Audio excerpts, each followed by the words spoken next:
John's Irish Boxing, Weatherford, Texas. I want to make this video real quick to make a point about thinking of your bag as a person. This is my brother. Yeah, right. All right. We're gonna stand orthodox, your basic lineup. He's gonna stand with a high guard, and what I mean is what to practice on your bag is like, you know, you're an orthodox fighter, and you have a trick shot like one of mine. You know, you throw in your jab, jab, and you're trying to bait him with the elbow. You're throwing it high. Go ahead. Ready? He's dabbing it. Your jabs are meeting. You know, as orthodox, your jabs are going to meet a lot of the time, but you're throwing it wide, and he's dabbing it, right? Well, what I like to do is I like to throw that, and then I feint it. Okay, come in with a hard overhand too. Now, as an orthodox fighter, what am I open for if I miss? If I didn't have my hand here, okay, look at where I'm at. That's a done deal. It's over with. And you can change that like I do. Let's say one of your trick shots is changing from southpaw to orthodox and back and forth. You can do something like this against an orthodox fighter. You know, get him, change it up a little bit. Get him, right. I'm dabbing, he's dabbing, right. And I've been throwing this wild jab. He thinks when I change, the same jab's coming. You know, so when I throw my two, you know, and I go to throw this one, what I'm going to want to do is a southpaw. I'm going to want to make sure that my foot's on the outside of his. And I'm going to go, and he's going to be thinking the jab's coming. But instead of the jab coming, what's coming is a hard overhand left and a hook to the body, and I'm going to get out of the way. Always be moving. Always be... You have to treat your bag like it's a person, you know? There's no two ways about it. And it's hard for beginners to think about a guy standing in front of him throwing shots, because they don't know where his hands are. They don't know what shot's coming from what angle, etc., etc. And the sooner or later you start treating your bag like a person, the faster you're going to progress as a boxer. John's Irish Boxing, Weatherford, Texas.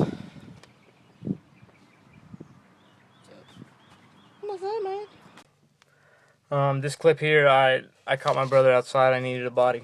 I happened to catch him. Right. So, what I'm talking about here is figuring out, being comfortable enough with yourself to know what angles work for you and creating those new angles. You have to think about a lot of things when developing your shots, when you're developing your style, your technique. I'm going to make an advanced heavy bag video of some of the things that I do, some of the things that can help you once you already know how to work your heavy bag. Once we could kill ourselves working that heavy bag all day, and we're still able to think. I'm going to make one, you know, if you think you're a fighter, or you think you're a boxer, or you think you know how to box a fighter, or you think you know how to fight a boxer, or whatever. It'll be a more advanced... It'll be more of an advanced... There's things I won't tell you, you know, because you already know them. I don't have to, you know. We're talking shop here as boxers, or as guys who at least know how to make a fist.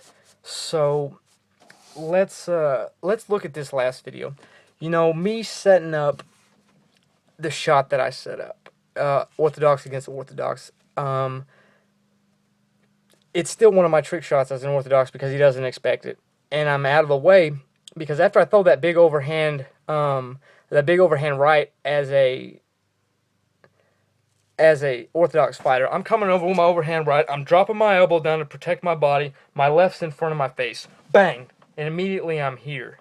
And once I'm here, at the same time, I'm crouching. My weight's on my front foot. I'm pivoting in to my left, and I'm throwing left hooks. And I'm pivoting out, getting out of harm's way.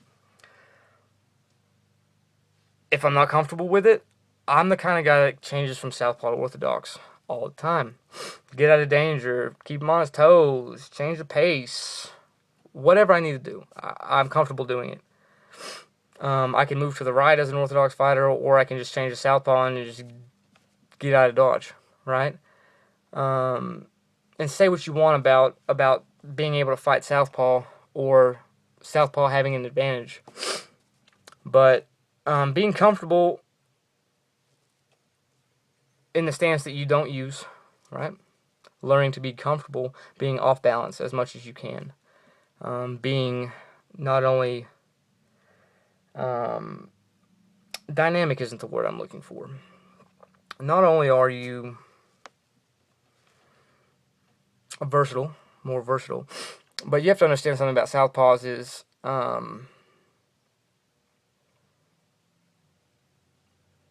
they're coming from different angles. And as a southpaw, as fighting southpaw, you know, I've got more experience fighting orthodox fighters. Someone who is a different stance from me. When, you know, a guy who's only fought orthodox fighters, his whole, you know, the whole time, the only fights he's ever been in, he's fighting with, you know, they don't have the experience or they don't have the day-to-day awareness of where these angle changes are coming from. Because if what the video I just filmed takes place in a boxing rink in 6 seconds, less than 6 seconds, what are you going to do? Okay? It's the new angles. It's the creating the new angles for yourself, and figuring out what's comfortable for you, what you can and can't do with your footwork, and being able to have something in the reserve, just in case. It's not a bad thing. At the same time, I know guys that wouldn't fall for that stupid. You can wave your arms all you want to. You can do this. I ain't falling for nothing. You know what I mean? I'm watching your hands. You know, I'm watching your tails. You know, I know you're gonna throw a jab 2 seconds before you throw it. You know, I got guys that wouldn't fall for that. I got guys that if I faked with a left and threw an overhand right as a fighter, he'd hit me with a right hook in the chin, or he'd hit me with a left hook in the chin, and he'd hit me with a right hook in the body before I even hit the ground. You know, but it's all in how you present it. You gotta sell it. You gotta sell it. I mean, I'll breathe heavy, make you think I'm tired if it's gonna get me an open shot. 90% mental, 10% physical. Give that 10% all you got. Junot's Irish Boxing, Weatherford, Texas, March 14th. Careful out there. You know? What else we got on this one? Ooh. Got something for you. Enjoy. Later, guys. Go. That's what I got.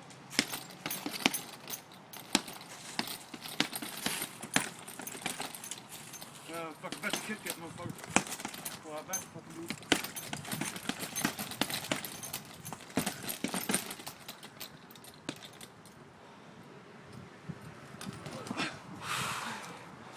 I usually do, man. Texas boys. I get them motherfuckers going in. You gotta get something in there. Get some good elbows and. Still recording. Ready? Yep.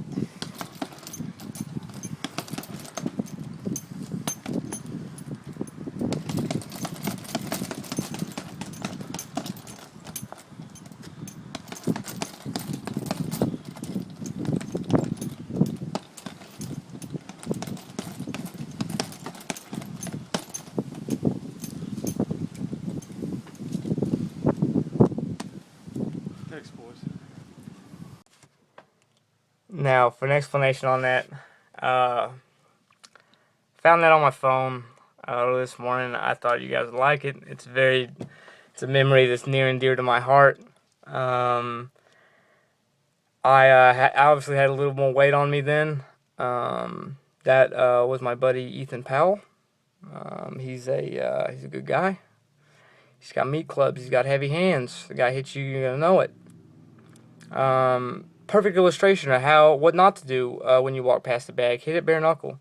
You know, I had just gotten home from a mandatory hiatus. I had a little bit more weight on me, and I had been throwing these for a long time, bare knuckle. I had been throwing these every day for I don't know how long. Too long. But it just goes to show you,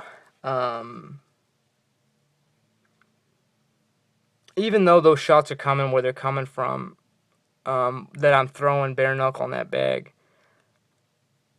I still have that guy inside of me. I never thought I'd say that, but I still have that guy inside of me. But I've grown past him. I've excelled. I've grown as a fighter, as a puncher, as a man, as a person, you know. And hey, the magic of getting things on film, right? Hey Ethan, if you're watching this, bud, I miss you. You know. Blir det boxningsmatch? Eh? Blir det like eh? Oh, call me. Sorry about the language. Most boxers don't smoke. Hit bags, bare knuckle. That was a pretty much. Oh wow! Oh, I can't believe I put it up, but I am because I enjoy it. It makes me smile. Maybe it'll make you smile. I'm out. Peace. If you watch that video closely, whenever he's in the bag and I face the camera for myself, I said, "Sissy."